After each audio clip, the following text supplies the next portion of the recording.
మనం ఒక important case గురించి మాట్లాడదాం. YS Rajasekhara Reddy chopper accident. అసలు నిజంగా దీని వెనక కుట్ర ఉందా, లేదంటే ఇది యాక్సిడెంటేనా? చిత్తూరు జిల్లాలో రచ్చబండ కార్యక్రమానికి వెళుతున్నారు. కర్నూలు ఈ ప్రాంతంలో కూడా విపరీతమైన వరద వచ్చింది. కానీ నేను నిర్ణయించిన రోజున అక్కడికి వెళ్ళాలి. బయలుదేరినప్పుడు బాగానే టేక్ ఆఫ్ అది జరిగింది. ఆ తర్వాత ఏంటంటే ఈ క్లౌడ్స్ అన్నవి చాలా విపరీతంగా వచ్చాయి. ఆ మేఘాల్లో ఈ హెలికాప్టర్ ప్రయాణం. సపోజ్ ఏదైనా వస్తువు ఆ క్లౌడ్స్ లోకి వెళితే అవి కిందికి నొక్కేసే ప్రయత్నం చేస్తాయి. ఆయిల్ లీకేజ్ అవుతున్నట్టు ఒక వార్నింగ్ వచ్చింది. గో అరౌండ్ అని నేను అన్నాను.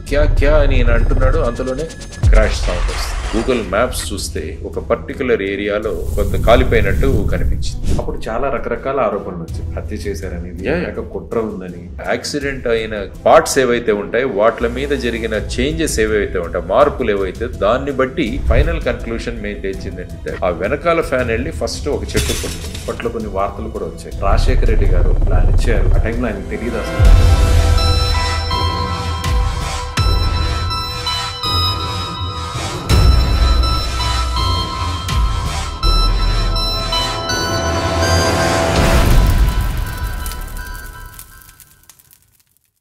మన దేశంలో ఇటీవల జరిపిన అధ్యయనాల ప్రకారం 60 ఏళ్ల వయసు దాటిన వారిలో చాలామంది మోకాళ్ళ సమస్యలతో బాధపడుతున్నారు. అందులో మోకాళ్ళ చిప్పులు అరిగిపోయి చాలామంది సర్జరీకి వెళ్తున్నారు. అయితే సర్జరీయే దిక్కు అనుకునే వారికి ఎపియాన్ పెయిన్ క్లినిక్ ఒక శుభవార్త చెప్పింది.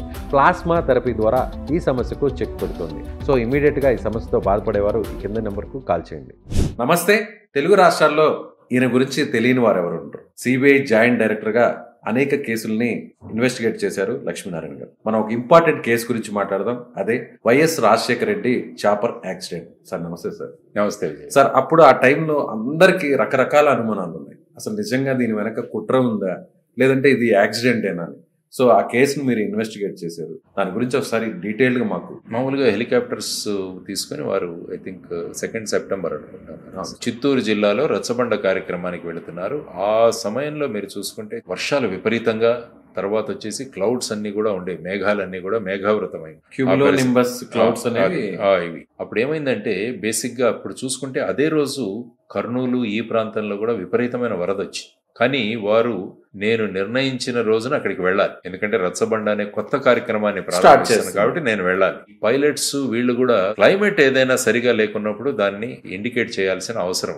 ఎయిర్ ఫోర్స్ లో పనిచేసిన వాళ్ళ ధోరణి ఎలా ఉంటుందంటే ఛాలెంజ్ ఏదైనా ఉంటే దాన్ని ఎదుర్కోవాలి. బయలుదేరినప్పుడు బాగానే టేక్ ఆఫ్ అది జరిగింది. ఆ తర్వాత ఏంటంటే ఈ క్లౌడ్స్ అన్నవి చాలా విపరీతంగా వచ్చాయి. ఆ మేఘాల్లో ఈ హెలికాప్టర్ ప్రయాణం. ఎందుకంటే మామూలుగా మేఘాల్లో ఒక విమానం ప్రయాణించినప్పుడే చాలా టర్బులెన్స్ వస్తుంది. ఇది చిన్నది క్యుములో నింబస్ క్లౌడ్స్ అని ఉంటుంది. ఆ క్లౌడ్స్ ధోరణి ఏంటంటే సపోజ్ ఏదైనా వస్తువు ఆ క్లౌడ్స్ లోకి వెళితే ఏమవుతుందంటే అవి కిందికి నొక్కేసే ప్రయత్నం చేస్తాయి. అప్ అండ్ డౌన్ చేస్తాయి, దాన్ని కిందికి నొక్కేస్తాయి. తర్వాత ఏంటంటే ఆయిల్ లీకేజ్ అవుతున్నట్టు ఒక వార్నింగ్ వచ్చింది. దాని గురించి మాన్యువల్ లో చూడు అని చెప్పి ఆయన కో పైలట్ కి చెప్తున్నాడు. ఆ బ్లాక్ బాక్స్ లో ఈ కాన్వర్సేషన్ క్లియర్ గా ఉంది. ఆ తర్వాత ఏమైందంటే సడన్ గా కో పైలట్ గారు వెంటనే ఒక పెద్ద ఇది చేశారనమాట. గో అరౌండ్ అంటే ఈ పైలట్ భాషలో సాధారణంగా ఏంటంటే ఫర్ ఎగ్జాంపుల్ ఒక హెలికాప్టర్ హెలిప్యాడ్ లో ల్యాండ్ అవుతుంది అనుకుంది. కింద ఏదో ఒక ఆవు లేకుంటే కుక్క వచ్చింది అనుకో, అప్పుడు ఏం చేయాలంటే సడన్ గా ఈ హెలికాప్టర్ ను పైకి లేపుతారు. ఆ ప్రక్రియని గో అరౌండ్ అంటారు. సో అలా గో అరౌండ్ అని నేను అన్నాను. క్యా అని నేను అంటున్నాడు, అంతలోనే క్రాష్ సౌండ్ వస్తుంది. సో అది అక్కడ పౌరాల గుట్టలో క్రాష్ అయిపోయింది. తర్వాత ఆచూకీ తెలియలేదు. మొత్తం రాష్ట్రం అంతా కూడా వారు మళ్ళా తిరిగి వస్తారు, ఏమైందో తెలియలేదు. మళ్ళా అనేక విషయాలు టీవీలో చూస్తే ఆయన ఎక్కడో దిగారని, అక్కడ ఎవరో పోయేవాళ్ళు ఎవరో కలిశారు, వారిని అక్కడి నుంచి బయటికి తీసుకొస్తున్నారు. ఇలా రకరకాలుగా మనం చూసాం, మేము కూడా వాచ్ చేస్తున్నాం. ఆ తర్వాత గూగుల్ మ్యాప్స్ చూస్తే ఒక పర్టికులర్ ఏరియాలో అడవిలో ఏదో కొత్త కాలిపోయినట్టు కనిపించింది.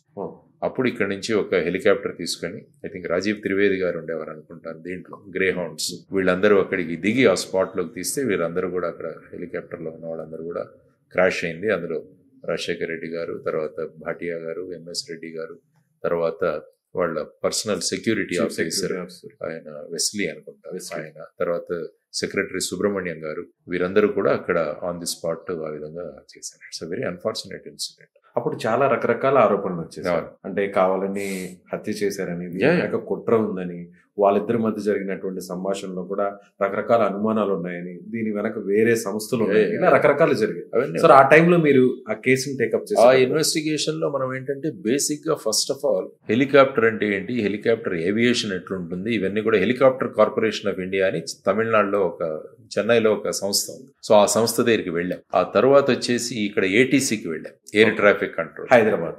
వెదర్ డిపార్ట్మెంట్ కూడా వెళ్ళాం. సో మొత్తం రీసెర్చ్ చేశారు. అన్ని ప్రతి విషయం ఇందులో ఏంటంటే సుమారుగా 4 సంస్థలు ఇన్వెస్టిగేట్ చేశాం.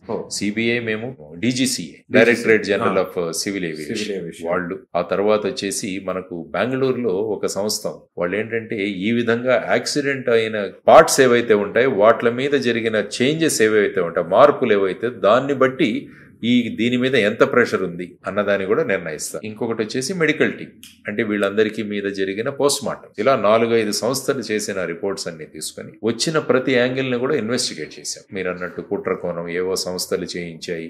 ఫైనల్ కన్క్లూషన్ మేము తెలిసింది ఏంటంటే అది because of it's a purely an accident. Basic గా అక్కడ ఏమేంటంటే టైల్ ఫ్యాన్ ఒకటి ఉంటుంది, మెయిన్ రోటర్ ఒకటి ఉంటుంది, వెనకాల ఒక ఫ్యాన్ ఉంటుంది. ఆ వెనకాల ఫ్యాన్ వెళ్ళి ఫస్ట్ ఒక చెట్టు కొట్టుకుంది. అందులో అక్కడ చెట్లు కూడా హైట్ గా ఉన్నాయి, ఎందుకంటే పౌరాలగుట్లో చూస్తే చాలా హైట్.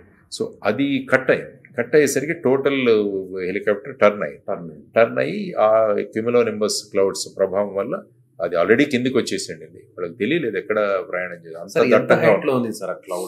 ఐ థింక్ వాళ్ళకు నిర్ధారించిన దగ్గర నుంచి ఇది సుమారుగా 25 అడుగులకు వచ్చేసింది. ఈ లీకేజ్ లేకుండా ఉంటే, ఒకవేళ యాక్సిడెంట్ జరగకుండా ఉండే అంటే ఏంటంటే అక్కడ చూస్తే ఒక కాన్సన్ట్రేషన్, వీళ్ళిద్దరు పైలట్ కో పైలట్ మధ్య చర్చ దీని గురించి మొదలైంది. త్వరగా అది కిందికి వస్తుందో అన్న అంచనా వేయలేకపోయారామో అన్నది ఒకటి. నెక్స్ట్ అంటే మీరు అన్నట్లు గో అరౌండ్ అనేటువంటి మాట అన్నారు కదా, అప్పటికి చెట్లు కనిపిస్తున్నాయి వాళ్ళకి చెట్లు కనిపిస్తున్నాయి. అంటే ఎక్కడో మనం దిగిపోతున్నాం, చాలా కిందికి వచ్చేసాం కాబట్టి అప్పుడు ఆయన ఎంఎస్ రెడ్డి గారు గో అరౌండ్ అన్నారు. కానీ అప్పటికే almost they are in the forest. So రావడం వల్ల వెళ్ళిపోయి ఎదురుగా ఉన్న కొండకు ఢీ కొట్టుకొని వాళ్ళు అక్కడ అన్ఫార్చునేట్ గా. ఎంత టైంలో జరిగిపోయింది సార్? ఎన్ని సెకండ్లు, ఎన్ని నిమిషాలు? కూడా ఒక ఫ్యూ సెకండ్స్ లో అయిపోయి ఉంటుంది అంతా కూడా. ఐ థింక్ 2-3 నిమిషాల్లోనే ఇది అయిపోయింది. ఎక్కడ రాజశేఖర రెడ్డి గారి వాయిస్ కానీ ఇక్కడ ఎందుకంటే అది కాక్పిట్ ఎలా ఉంటుందంటే ఉంటుంది, తర్వాత ప్యాసింజర్స్ కు విడిగా ఉంటుంది, ఆ మధ్యలో బ్లాక్ ఉంటుంది. వెదర్ వల్లనే మెజారిటీ ఆఫ్ ది యాక్సిడెంట్స్ అన్నవి జరుగుతాయి అన్నది. సో ఇది కూడా ఇట్స్ ఎ ప్యూర్ యాక్సిడెంట్ అన్నది అన్ని ఏజెన్సీస్ కన్క్లూడ్ చేసిన విషయం. Thank you sir.